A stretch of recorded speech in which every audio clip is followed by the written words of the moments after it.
A primeira revolução industrial feita vem ali, consequentemente, a chamada Segunda Revolução Industrial, mais ou menos uns 100 anos depois que aconteceu a primeira.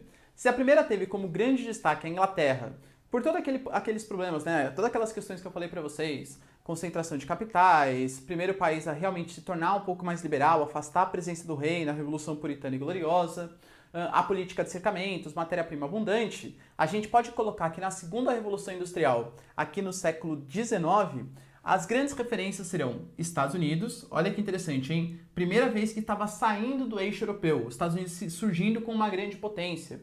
Tinha conseguido a sua independência em 1776, na Guerra de Secessão Norte-Americana, o Norte, para a sorte dos Estados Unidos, venceu e começou com uma política industrial, e o modelo de produção que a gente vai ver logo menos, alçou os Estados Unidos a uma das maiores indústrias do mundo, é liderança da Segunda Revolução Industrial.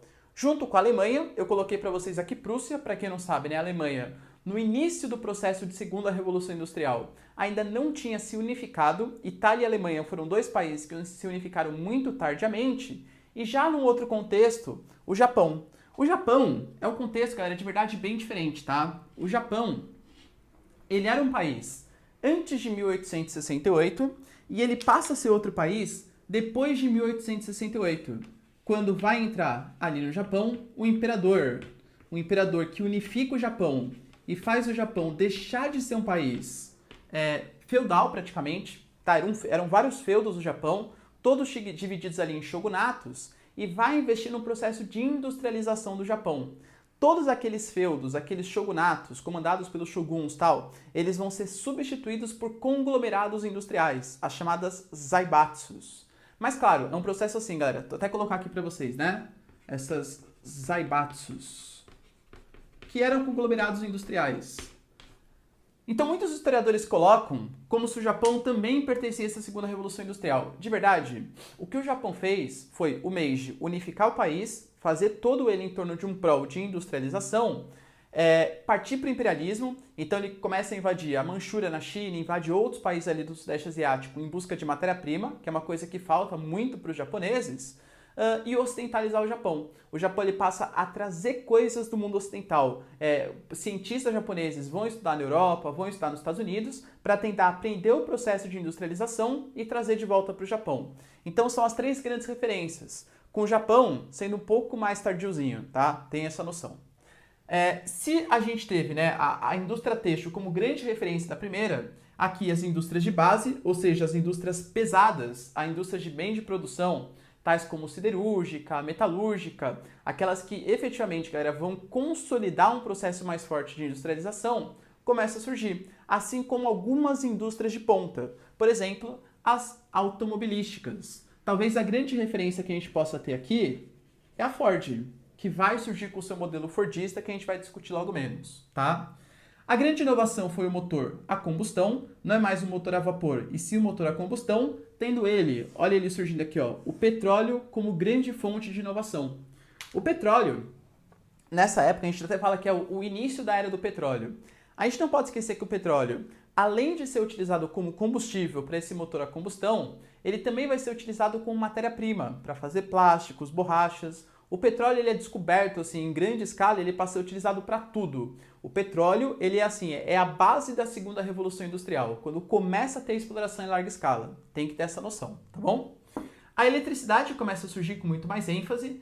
Ferrovias agora passam a ser eletrificadas, o que acelera o processo também de transporte na Europa. Olha os meios de transporte evoluindo e facilitando o comércio, fazendo com que o burguês consiga relacionar com outro burguês, trazendo lucro para os dois. Então, se a primeira Revolução Industrial melhorou muito as condições econômicas, claro, ambientalmente e socialmente não tão bom assim, libera muitos gases de efeito estufa e aumenta a desigualdade social, a segunda Revolução Industrial vai aprofundar essas questões. Então vai fazer com que quem é o dono do meio de produção fique muito mais rico e quem não tem, claro, acabe ficando muito mais pobre, tá bom? As ferrovias também, né, acabam sendo o grande destaque desse período. E temos uma inovação aqui, uma inovação bem importante, que eu não vou aprofundar muito nessa aula, porque a gente vai ter aula só para discutir o que é o modelo taylorista e fordista e o que é o modelo toyotista da terceira Revolução Industrial. Mas só um pequeno spoiler aqui para vocês, nós temos uma inovação que é o modelo fordista-taylorista. Não vou explicar com tantos detalhes, senão a aula ficaria muito longa aqui, tá? Mas só para vocês terem uma noção, Esse modelo, bem resumidamente, ele propõe uma produção em massa. Ou seja, a gente vai começar a produzir muito, independente se existe mercado consumidor ou não. Talvez venha na cabeça de vocês, na minha sempre vem claro, quando eu penso no modelo taylorista, fordista, aquele modelo de produção típico do filme Tempos Modernos, do Charlie Chaplin, em que você coloca um produto numa esteira rolante, os trabalhadores eles são completamente alienados do processo produtivo, eles só sabem executar uma mesma função. No caso do Chaplin, ficava apertando a porca lá, vocês lembram, né, do filme Tempos Modernos, tá, o clássico, o professor de História e Geografia sempre passa isso, apertando as porcas dos parafusos e acaba fazendo um produto. Tem variabilidade da produção? Claro que não. O cara faz sempre a mesma coisa, é óbvio que o resultado final vai ser sempre o mesmo. O Ford, ele até tinha uma frase clássica sobre o seu carro mais imponente ali, que era o Ford T. Olha, consumidor, você pode escolher a cor do Ford T que você quiser, desde que você escolha o preto. Professor, por quê? Porque se os caras fazem sempre a mesma coisa, mesmo modelo de produção, obviamente o resultado final ele vai ser sempre o mesmo. Por isso é uma produção em massa, não é uma produção que se preocupa com uma customização para o mercado consumidor, tá bom? Aqui a gente tem mega indústrias, mega fábricas. Imagina, tem que ter um galpão gigantesco para armazenar toda essa produção que está sendo feita em larga escala, tá bom? Não existe preocupação com customização e coisa que o valha. Nessa época, a gente começa a ter a formação de grandes oligopólios. Ah, professor, que legal, né? Que é oligopólio? Quando a gente fala de processo de mercado, existem monopólios, que é quando uma única empresa controla o mercado naquele local, e o maior exemplo que eu posso dar para vocês são os Correios aqui no Brasil. Mas o Correio não tem outras empresas que fazem entregas? Sim, mas os Correios eles têm o monopólio da entrega de cartas. Cartas só o Correio pode fazer, ou seja, é um monopólio. Só um controla a produção. Oligopólio é quando tem um grupo, mas um pequeno grupo, que controla a produção naquele país. Vamos tentar pensar o oligopólio aqui no Brasil? A gente pode pensar em vários. Talvez o que a gente mais conheça seja, sei lá, os celulares. Quantas operadoras de celular você tem no Brasil? 5, 6 no máximo? Então é o oligopólio. Poucas empresas controlam o sistema de comunicação no Brasil. Isso é o oligopólio. E claro, isso é péssimo. Por quê? Porque o próprio liberalismo, que surge lá concomitante na primeira Revolução Industrial, ele preza muito pela lei da oferta e da procura, da livre concorrência. É o que vem, é a tensão, é o que vai guiar, digamos assim, o capitalismo, tá?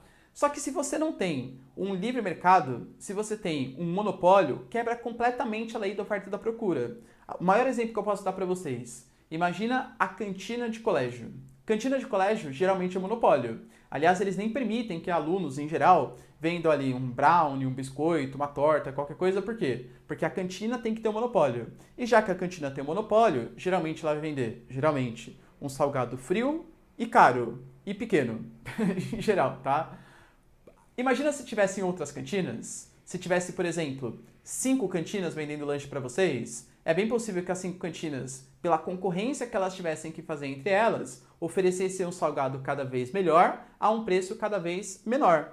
Percebe quando a gente tem uma ou poucas empresas prejudica o mercado? É ruim pra gente o mercado consumidor. Claro que nesse exemplo das cantinas, se a gente tem só 5, é bem possível que essas 5 cantinas, elas possam combinar preço, elas possam combinar a produção, elas podem fazer com que uma venda, sei lá, só coxinha, a outra venda só quibe, e aí começa a fazer um esqueminha entre elas. Então todas essas práticas, elas são bastante comuns quando há oligopólios, ou seja, quando poucas empresas controlam o mercado, que é o que acontece nesse período. Poucas empresas acabam controlando esse mercado. Claro, pessoal, a empresa que é mais rica tem mais capacidade de fazer propaganda, tem mais capacidade de produzir produtos melhores, fazendo com que outras empresas do mesmo setor que ela acabem indo à falência, fazendo com que ela concentre cada vez mais capital e formando grandes corporações. Essa fase do capitalismo, aliás, é o que a gente chama de capitalismo monopolista, porque vão surgir esses grandes conglomerados. Conglomerados, aliás, que vão ficar tão grandes que vão começar a ir para outros países. Olha o que está surgindo aqui nesse período. As chamadas transnacionais, ou seja, indústrias, empresas que passam a atuar não só no seu país de origem, mas também vão atuar em outros locais. em outros países. Sei lá, uma empresa francesa que começa a ir para a Alemanha, que começa a ir para Portugal, que vem para as Américas, para os Estados Unidos. Isso só surge concomitante à segunda revolução industrial, justamente pelo grande poder que essas empresas, essas indústrias ganham, tá bom? Nossa, professor, que maravilha, meu, tô adorando. Sensacional. Mais ou menos. Por quê? Porque olha o que vai surgir ao mesmo tempo. O processo conhecido como o imperialismo europeu. Vamos pensar. Todos os países, começou, né, nesse daqui que eu mostrei para vocês, mas depois o Reino Unido passou, a França passou, a Bélgica, Países Baixos, o norte da Itália, todos esses países também estavam passando pelo processo de crescimento industrial.